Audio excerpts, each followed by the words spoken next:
Hi, Conrad. I've been friends with John long enough that if our friendship was a person, it would be old enough to drink. I met John in Eastgate Elementary. I was in 4th grade. He was in 3rd grade. And we bonded over things that we thought sucked. Since then, if I was to articulate it better, C.S. Lewis in the book Four Loves said that friendship is based on two people saying, "Do you see the same truth I see?" And we were both very cynical people. And we're like, you know what sucks? This.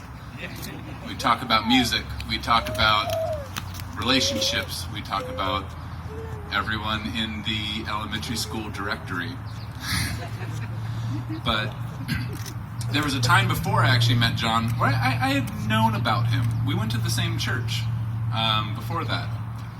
And I find this to be profound that John, I think I was in 3rd grade, he was in 2nd grade. We were part of the same Sunday school group sort of thing, and I'd see him during song time. And then one day he just wasn't there. And I found out he was kicked out. He was a troublemaker. Trouble follows John. It can. He's not really a troublemaker, it just finds him. But, you know, I remained in that church all the way through high school. And I'm involved in the lives of many of those people, and know that many of them turned away from the church. Where basically they played the part, they did the thing, they showed up with their Bible with the zipper and everything, unzipping their Bible, you know, they're the good kid. Nowhere to be found. They just kind of like, oh, I grew out of that. And yet, you hear the parable of Jesus of who has 100 sheep and one wanders away, doesn't leave the 99 to find the one. And that's what I see in the story of John's life. That when there was, I remember one time in junior high, I said, "John, you should come to church with me. You should come to church with me." He's like, "No, I'm not coming to church. I'm not going back there. It's going to suck." Why do you say that? We're going to get there, and the pastor's going to be like, "You know what? Jesus is like a toaster oven. It's going to be just horrible." And I'm like, "You're just exaggerating and are a jerk. Come on, come with me. Come on. He's like, "All right, I'll go." So we go. And we break into smaller groups. Pastor sits down and is like, "All right, guys, you're in 7th grade, 8th grade.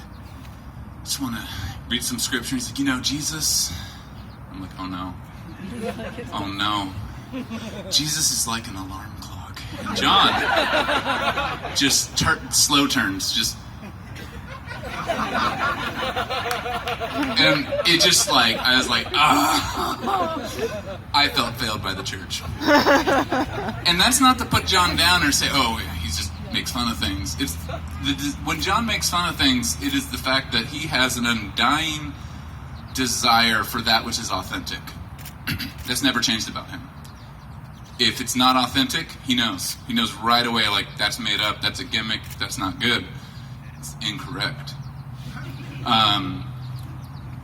And in recent years, seeing what I could only describe as God getting a hold of John's life, and John having experienced God's faithfulness towards him.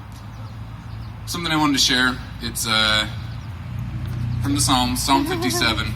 "Be merciful to me, O God, be merciful to me, for in you my soul takes refuge. In the shadows of your wing I will take refuge till the storms of destruction pass by. I cry out to God Most High, to God who fulfills his purpose for me. He will send from heaven and save me. He will put to shame him who tramples on me. God will send out his steadfast love and his faithfulness. My soul is in the midst of lions. I lie down amid fiery beasts, the children of man whose teeth are spears and arrows, whose tongues are sharp swords. Be exalted, O God, above the heavens. Let your glory be over all the earth. They set a net for my steps. My soul is bowed down. They dug a pit in my way, but they have fallen into it themselves. My heart is steadfast, O God. My heart is steadfast. I will sing and make melody.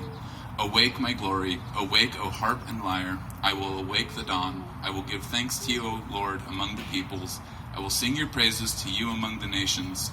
For your steadfast love is great to the heavens, your faithfulness to the clouds. Be exalted, O God, above the heavens. Let your glory be over all the earth. And I see this in John and in Stephanie And in John's undying desire to see authenticity, he has Stephanie. And I met Stephanie when I think I was 19, hanging out in the Denny's smoking section. I was like, you want a cigarette? She's like, I don't smoke. I'm like, why are you sitting in the smoking section? It's cooler here. More interesting people. And sure enough, someone else who's sitting in that smoking section was John. And it was just really, I didn't know the impact of those two hanging out then. I mean, that's 13 years ago? Yeah, it was a while ago.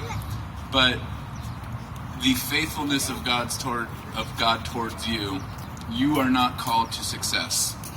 You are not called to make everything work and to be awesome. You guys are.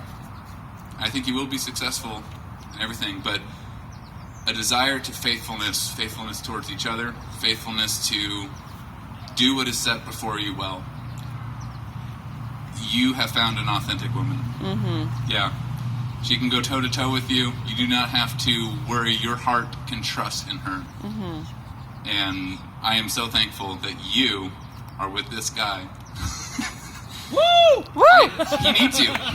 Yeah. He does. Yeah. He does. And that's not putting John down, but it's the fact that no, it's not.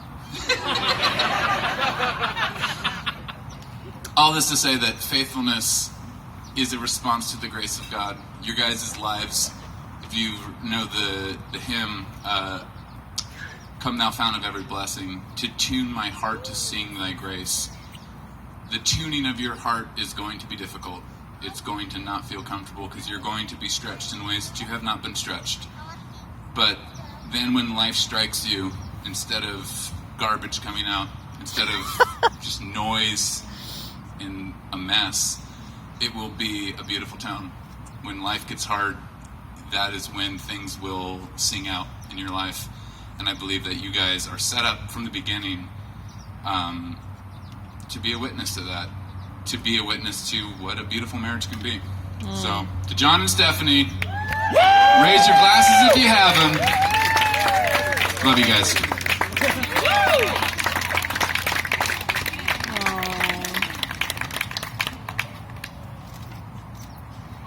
I'm not going to